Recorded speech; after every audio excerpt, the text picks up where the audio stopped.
دو بڑے امیزنگ پڑوسیوں کی کہانی سنانی ہے۔ کمال کا واقعہ ہے، غور سے سنیے گا۔ ایک پڑوسی تھے، بہت بڑا نام ہے، مگر ان کے برابر میں ایک غیر مسلم کا گھر تھا، یہودی کا گھر تھا۔ یہ مسلمانوں کے بزرگ ہیں اور برابر میں غیر مسلم کا گھر ہے۔ وہ غیر مسلم سفر پر گیا تو اس کے گھر میں لائٹ نہیں تھی، چراغ کے لیے پیسے بھی نہیں تھے، ساری رات ان کا بچہ روتا رہتا تھا۔ یہ جو نیک بزرگ تھے، انہوں نے پوچھا کہ معلوم تو کرو کہ کیوں بچہ روتا ہے۔ برابر سے پتہ چلا کہ بچہ اس لیے روتا ہے کہ ساری رات اندھیرا ہوتا ہے اور اندھیرے میں بچہ گھبرا جاتا ہے۔ ان بزرگ نے کیا کیا کہ روزانہ رات ان کے گھر چراغ بھجوانا شروع کر دیا۔ ساری رات بچہ سکون سے سوتا۔ جب وہ یہودی سفر کر کے واپس آیا اور اس کے گھر والوں نے اسے واقعہ سنایا کہ ہمارے پڑوس میں جو مسلمانوں کے بزرگ رہتے ہیں وہ ہمیں روز چراغ بھجواتے رہے اور ہمارے بچے کو سکون پہنچاتے رہے، اس غیر مسلم کو یہ خیال آیا کہ کتنی عجیب بات ہے کہ ہمارے برابر میں مسلمانوں کے اتنے بڑے بزرگ رہتے ہیں اور اتنے اچھے اخلاق ہیں، اور ہم ہیں کہ اسلام سے دور رہ کر زندگی گزار رہے ہیں۔ وہ یہودی کے خاندان والے اس مسلمان کے گھر آئے، دروازہ کھٹکھٹایا اور گویا اس طرح کہا کہ حضور، ہمارے گھر میں تو آپ کی طرف سے چراغ کی روشنی پہنچتی رہی، اب ہمارے دل میں جو کفر کا اندھیرا ہے اسے بھی دور کیجئے، کلمہ پڑھائیے اور ہمیں مسلمان کیجئے۔ ناظرین، آپ جاننا چاہیں گے وہ بزرگ کون تھے؟ وہ کوئی اور نہیں، اولیاء کرام کے سردار حضرت سیدنا بایزید بسطامی رحمۃ اللہ تعالیٰ علیہ ہیں، جو اپنے غیر مسلم پڑوسی کے ساتھ اتنا شاندار سلوک کرتے رہے۔ اسی طرح ایک اور بڑا عظیم نام حضرت سیدنا مالک بن دینار رضی اللہ تعالیٰ عنہ۔ آپ کے پڑوس میں ایک شخص تھا جو روزانہ ڈیلیبریٹلی، جانتے بوجھتے پرنالے کے ذریعے گندگی آپ کے گھر میں بھیجتا تھا، آپ کو یوں سمجھیے اریٹیٹ کرنے کے لیے، آپ کو تکلیف پہنچانے کے لیے۔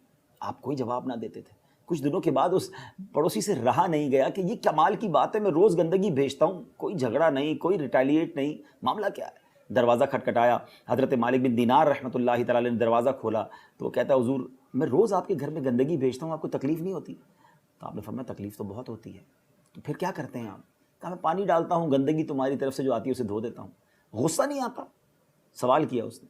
میرے غصہ بھی بہت آتا ہے، غصہ آتا ہے مگر میں اسے پی لیتا ہوں، کیونکہ ہمارے قرآن مجید فرقان حمید میں ہمارا رب فرماتا ہے وَالْكَاظِمِينَ الْغَيْظَ وَالْعَافِينَ عَنِ النَّاسِ وَاللَّهُ يُحِبُّ الْمُحْسِنِينَ۔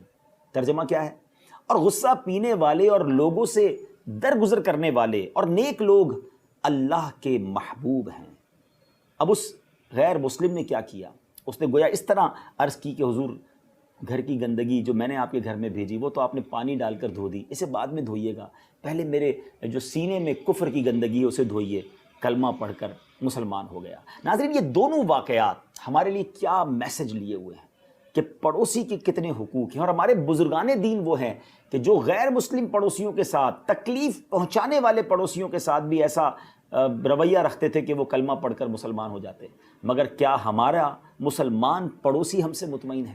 یاد رکھیے، روایتوں میں مضمون ملتا ہے کہ تم میں بہترین وہ ہے جس کا پڑوسی اس سے راضی ہو۔ کیا ہم ایسے ہیں کہ ہمارا پڑوسی ہم سے خوش ہو، پڑوسی ہمارے بارے میں اچھے الفاظ ادا کرے؟ میں آپ کو ایک حدیث پاک آخر میں سناتا ہوں۔ نبی پاک علیہ الصلوۃ والسلام نے ارشاد فرمایا، اللہ عز و جل کی قسم وہ مومن نہیں ہوتا، اللہ کی قسم مومن نہیں ہوتا، اللہ کی قسم مومن نہیں ہوتا۔ 3 بار قسم فرمائی۔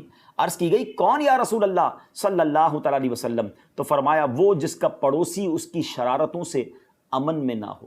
اللہ اکبر! ذرا غور کیجئے ناظرین، یہ ہے پڑوس کے حقوق۔ اللہ کرے کہ ہم اپنے پڑوسیوں کے حقوق صحیح طریقے سے ادا کرنے میں کامیاب ہوں۔ نبی پاک علیہ الصلوۃ والسلام ایک بار صحابہ کرام کے ساتھ بیٹھے تھے، صحابہ کرام کو پڑوسیوں کے حقوق بیان کرنا شروع کیے۔ صحابہ کہتے ہیں اتنے حقوق بیان کیے کہ ہمیں یہ خیال ہونے لگا کہ نبی پاک شاید وراثت میں بھی پڑوسی کے حق بیان کر دیں گے۔